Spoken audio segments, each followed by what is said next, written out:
Hey there, welcome to Jersey Jim Fishmonger Jim here. This is,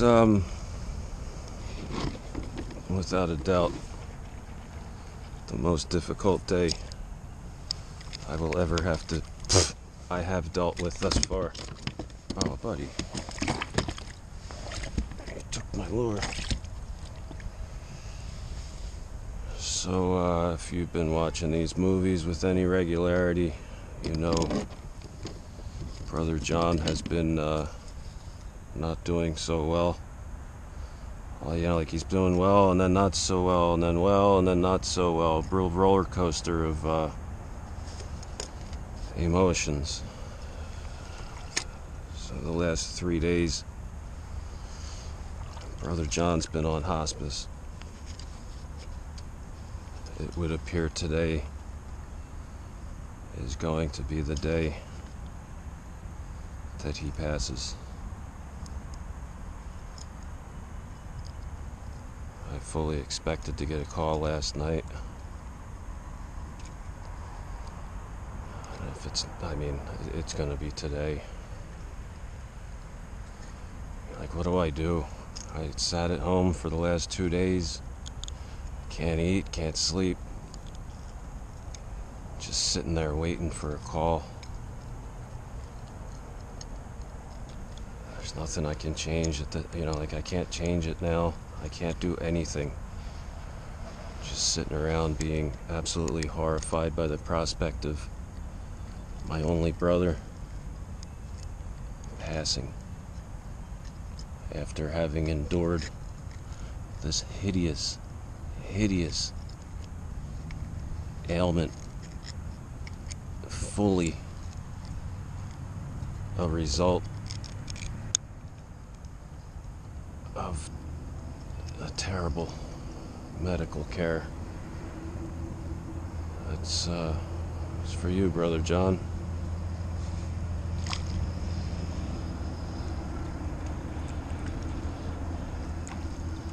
I'm fucking wrecked. But what am I gonna do?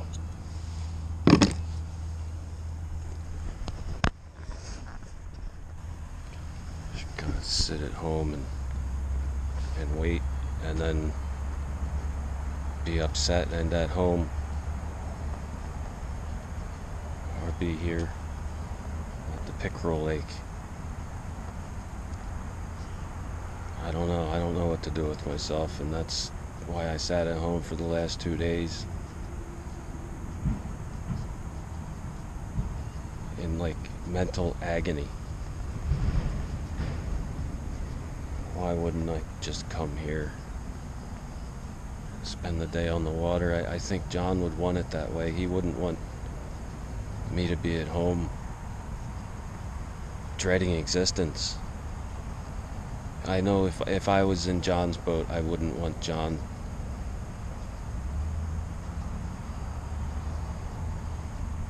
to do the same. This is a rough one, boys. This is a really rough one. It's gonna happen, though. There's no getting past that fact. Apparently on hospice, they don't give you an IV.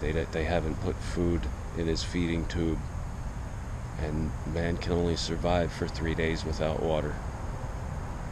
His systems have already been shutting down. That's why he was in the hospital in the first place, well, the fourth place. And now he's emaciated, weak, and dehydrated. I don't expect him to live. He's not gonna live, but I don't expect it to be more than a few hours.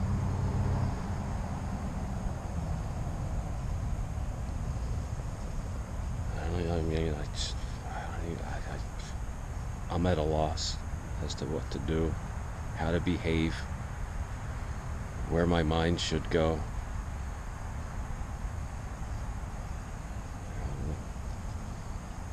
Yeah, I go fishing and sort my brain out. I don't even know what that means at this point. Like, what is sorted out after How do you understand something like this? Not sure. Not sure.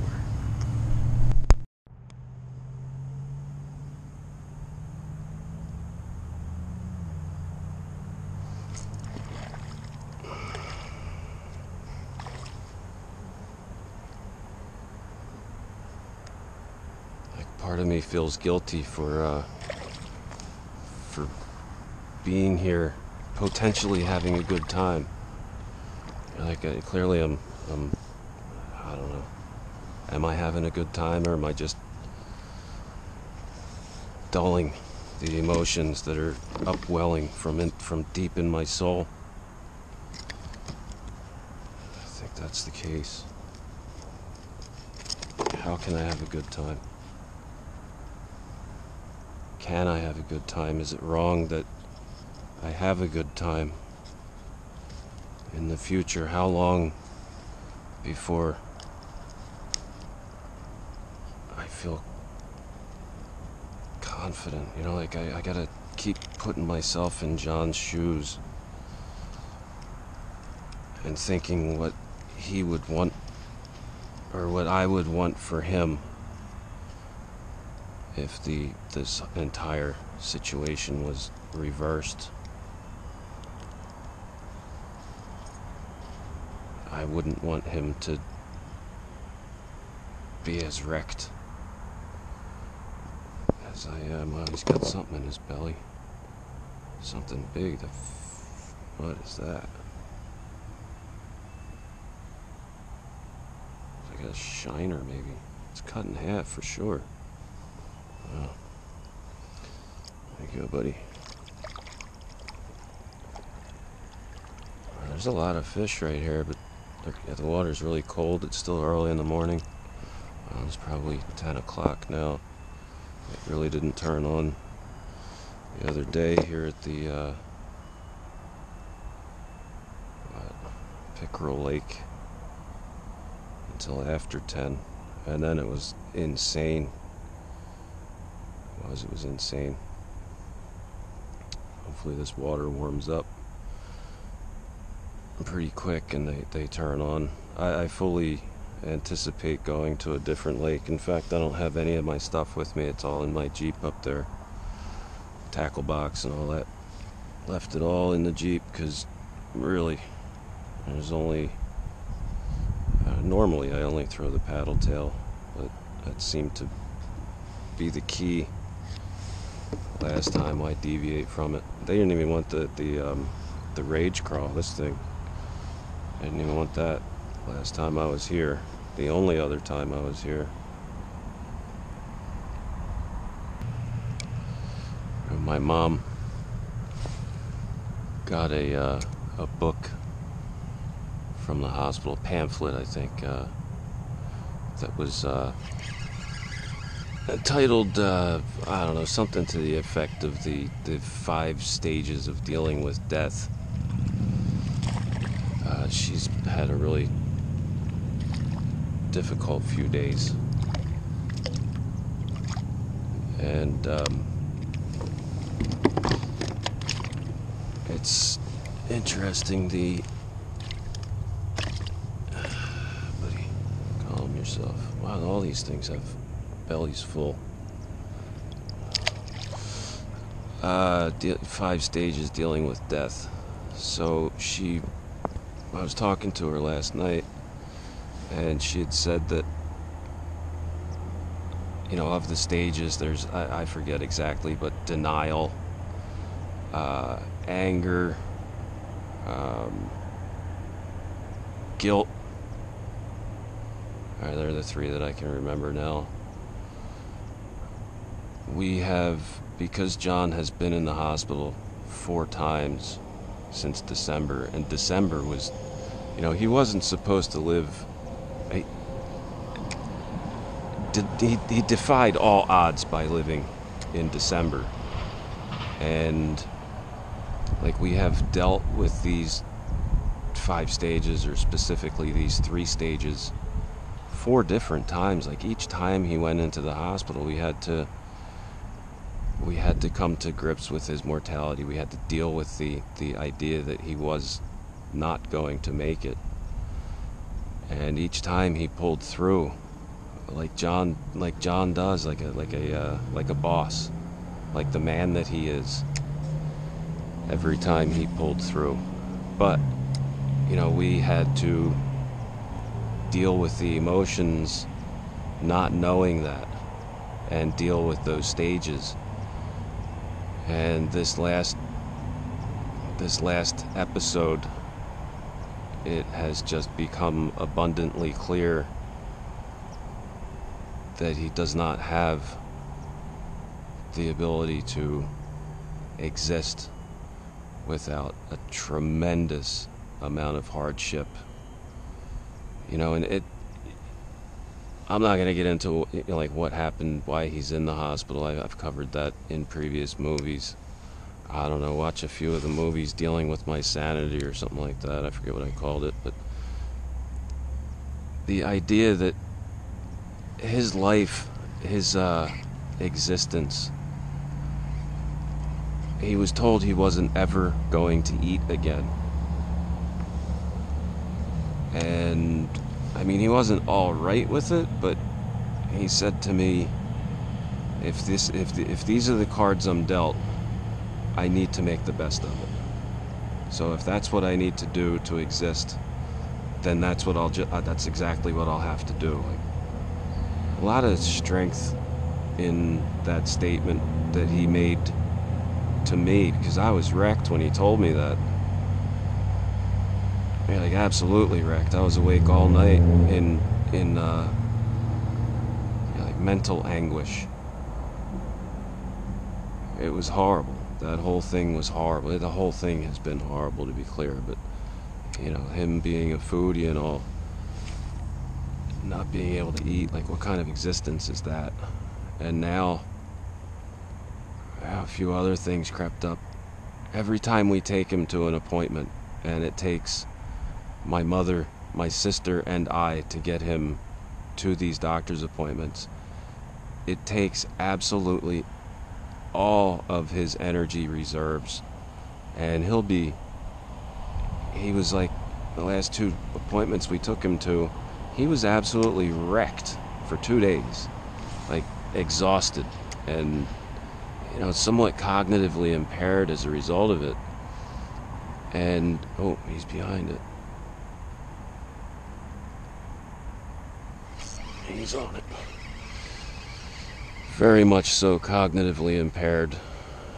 And it was just, and then every appointment he had, they found a few more things that they had to test, and he had to go see another specialist. And it was like every time he went to the doctor, we found out something worse than what we originally went there for. And then the appointments grew exponentially somewhat. He's got something in his belly too. That's crazy. These fish are on the feed big time in the last few days. Yeah, he's one tough dude, man. He is one tough.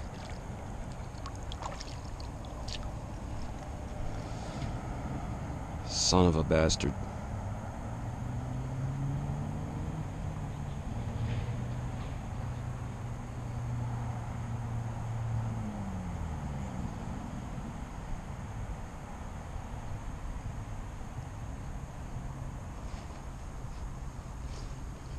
So as John is my landlord,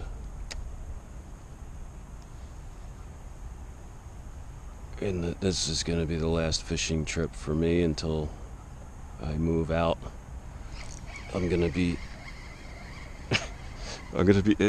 it sounds worse than it is, and you'll understand when it actually happens. I'm going to be living in my mother's garage. And I gotta move all my stuff. It's a really good thing that Dylan and I made plans at one point to move in together, and then I got the COVID. Yeah, about that. it's funny how the universe works. And part of this whole thing, and the thing that, like when you're into, like when you're in a period of absolute uncertainty, as I've been in for a long time, and chaos, it's important to focus on the positive and to recognize the positive above all else. And that has been a tremendous coping mechanism for me to get past this, to trick my mind into not dwelling in the negative and in the, buddy, what happened to you? Whoa, careful. Yeah, so, like I said, John is my landlord. Had I not gotten the COVID back in March, I would not have been home to hear John's now ex verbally abusing him. So, in a way, my getting the COVID was a blessing, because if John was under the care of his ex solely, which was the case up till that point, he would have died a long time ago. And that would have been more difficult than this, because at least this way we have had some time with John. Like I've had some really amazingly deep conversations with John that I really didn't know that he possessed the level of intellect that he displayed to me. So, I mean, in a way, we are closer now than we have ever been as a result of this. Like, I wouldn't have had this deep memory of John had this not happened. Yeah, and again, oh, careful. Again and again, circumstance has seen me at home and available when John needed me most. And, like taking him, calling the ambulance after evaluating his situation. I can't really cite specific examples, but some bizarrely specific way I was, I don't want to say trapped, but I was home because that was the only place I could be at that time. And that time that I was able to spend with John proved to be extreme, it was a blessing. It was a blessing, but at the time I didn't see it like that. I saw it as an inconvenience that I was stuck home for, a number of various reasons. I was stuck home because of, X, Y, or Z. But it enabled me to spend more time with John, evaluate his condition, get him to the hospital, rationally discuss things with my mother and my sister to provide a level of clarity that they might not have recognized or understood to be the reality of the situation. Yeah.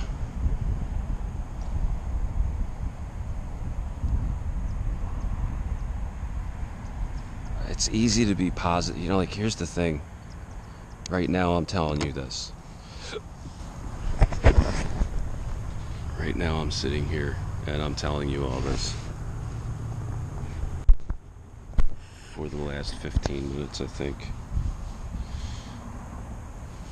the reality of the situation is that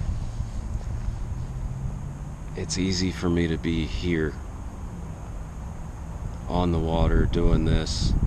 Beautiful day, nice wind, fishing, nothing, like not really too much going on. For me to think clearly. That's why, that's the value of this, of me being out here, is that, I'm thinking aloud now, and that's really helpful too. When you discuss something that's difficult with somebody else, something that you need to deal with, they inevitably receive some of that load, whether it's intentional that you want them to receive it or not. It alleviates some of the load from your own head, which this helps, like me talking to this little blue box in front of me, this GoPro, and ultimately you that are watching. Like, it actually helps, which is why I could not be at home, especially today, because when I get that call, if I was home, it would be difficult to leave. It would be very difficult to get back out, as long as it happens when I'm here or at the next lake, if I choose to go there. Going home, as different as home is going to be, might be easier. I don't know if I'm gonna have to sort that one out. Hey, let me get off this lump of weeds that I'm stuck on and get back to fishing. Jesus, I just got a phone call. Telemarketer. So that's it for this lake.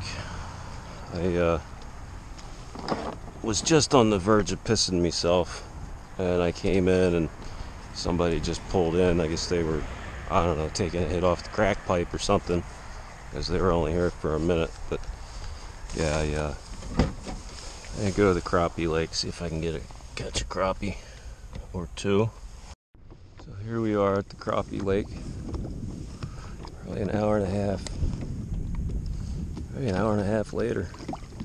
I just met a guy that I've met down here. Well, I just talked to a guy that I've met down here a few times. A guy by the name of Kirk, who I just had a profoundly deep conversation with. He told me that he lost his brother, very close, like John and I. Come on, what is this? Can't see a damn thing. Yeah, so haven't had the call yet. Haven't gotten the call, but I'll give this a whirl for a minute. The moral of this story: never leave fish to find fish.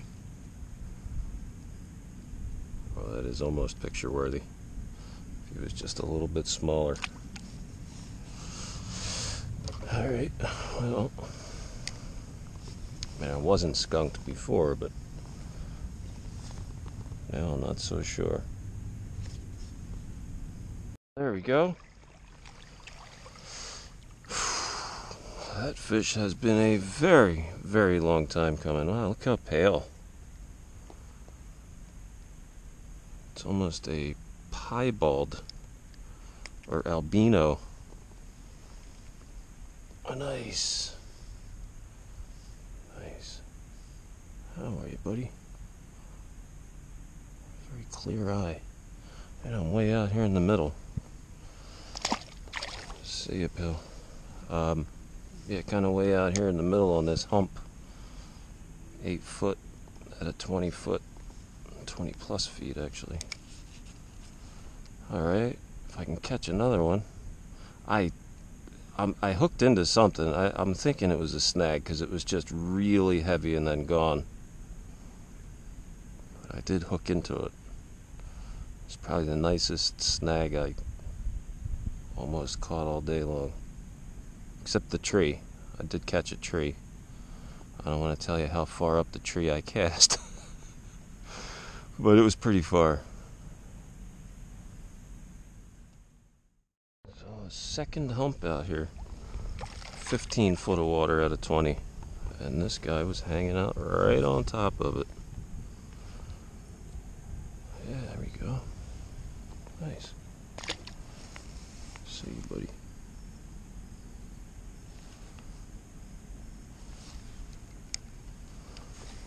How about it? Any of these little fish am I gonna have to weed through before I catch a proper bass at this lake, I wonder? Well, at least I'm catching something. At least I'm catching something, I guess. Oh, good. The quads are here.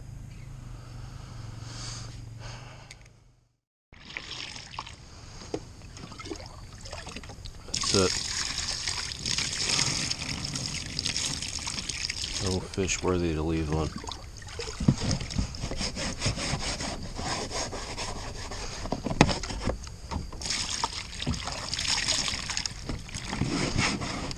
I don't even want to leave.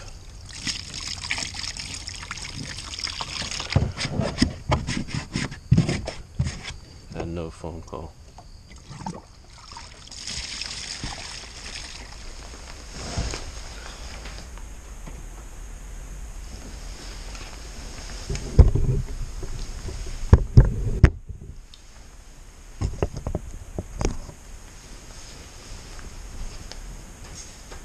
That's it. Still no call.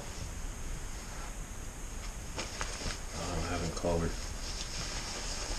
I'm hoping she didn't try alleviating me of the bad news when I was at the lake. That's kind of why I was at the lake. Mom, that is.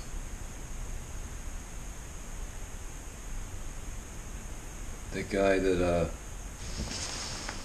guy Kirk that I talked to last week and then met again today, the guy that I told you I had a really long, deep conversation with, he left this on my windshield. It says, I'll keep the positive thoughts going. Good luck. Very nice, Kirk. Thank you. I appreciate that. I do. Truly. Guess I gotta call Mom.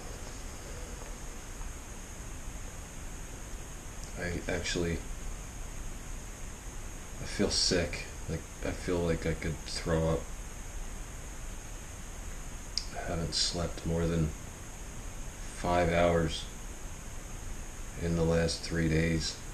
And I don't think I've eaten more than a block of cheese, a granola bar, and one bite of a absolutely rancid Landjaeger. I need the beer.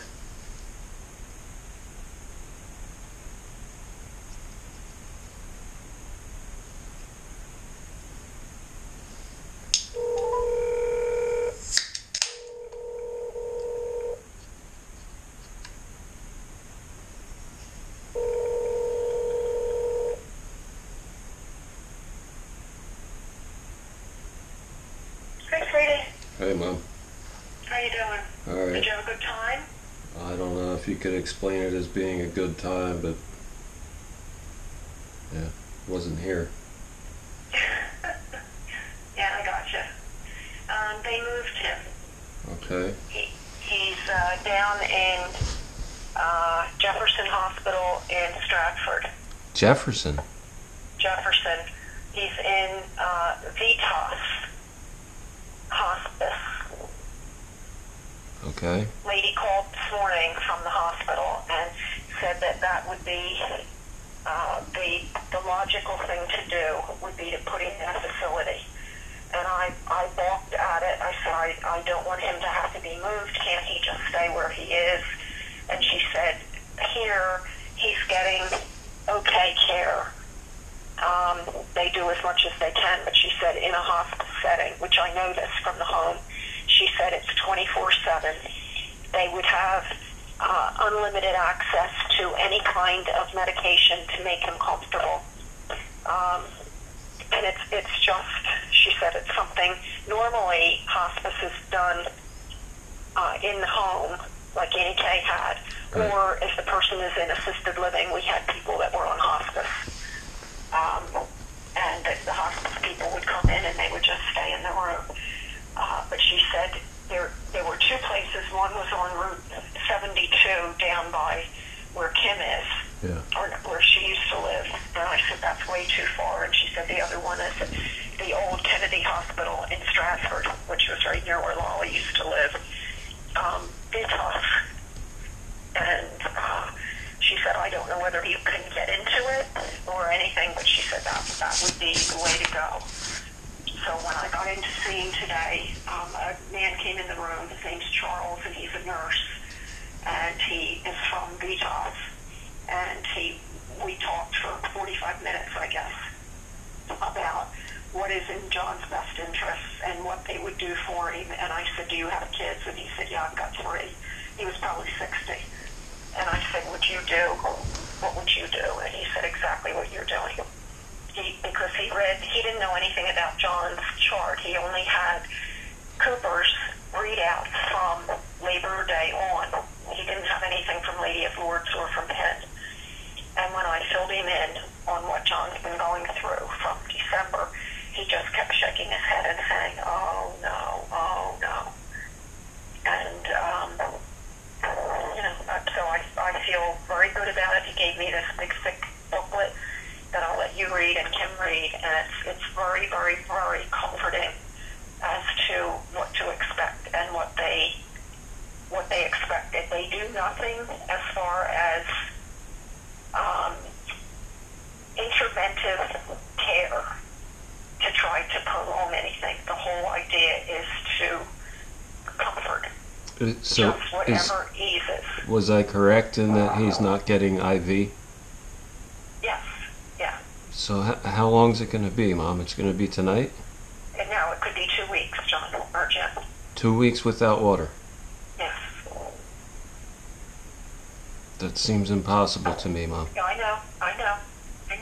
But if you're looking at somebody who is out in the desert and can only go so many hours without water, that's different from somebody who is not moving a muscle in a bed. So it will come out of his tissues. It's not going to be that long. I'm telling you right now, it's not. Because even today, his breathing, he would take a breath and then nothing. And twice I thought, okay, this is it. All right. And then he would take another breath. It's very, very shallow, but he's not fighting at all. He's not gasping for breath. His body is just shutting down. He said he was reading his printout, as he said, all of his, the electrolytes and all of those things are all off the chart. He said they're all over the place. And he said he's also in the first stage kidney failure. All right, Mom, I don't know that I can continue this conversation. Okay. But they moved him today. You're saying tomorrow? They got him. I'm going in tomorrow. I can go in. I can stay all night. I can go in anytime at all. There's no restrictions at all on me going in to be with me. All right. But he didn't know if they had a bed. He didn't know if the head nurse would accept John. He said, I've got to. That's why he wrote down so much about his history and everything. And then he came back 20 minutes later and he did thumbs up and he said he's in. And the good part is, Jim, that I was there for almost 3 hours and nobody came into his room. So they fill up the pump with whatever they're giving him. It's dilaudid, I think he said. And then they just let the pump run because that's what, when you're in the hospital and they say do nothing to resuscitate or anything, that's the kind of care you get. But down there, they're going to be washing his face. They're going to be putting lotion on him. They're going to do every little thing to make him feel good. So it's, I know it's horrible. And this is off the subject. In the house now.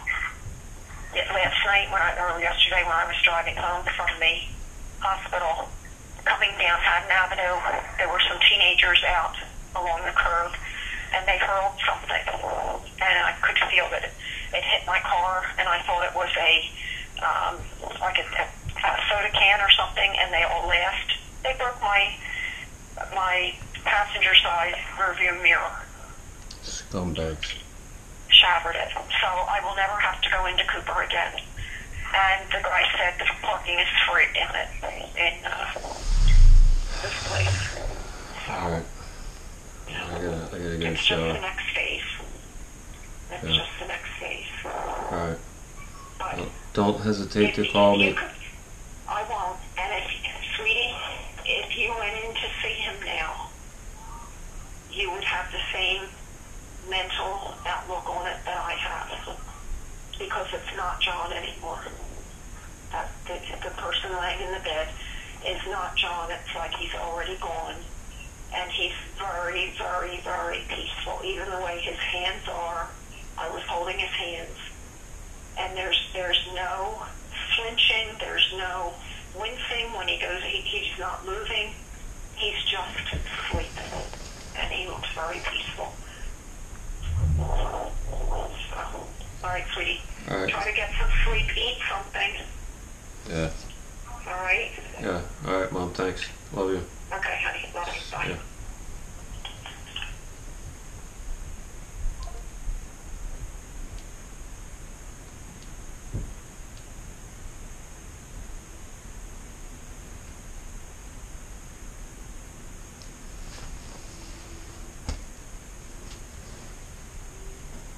That's about it.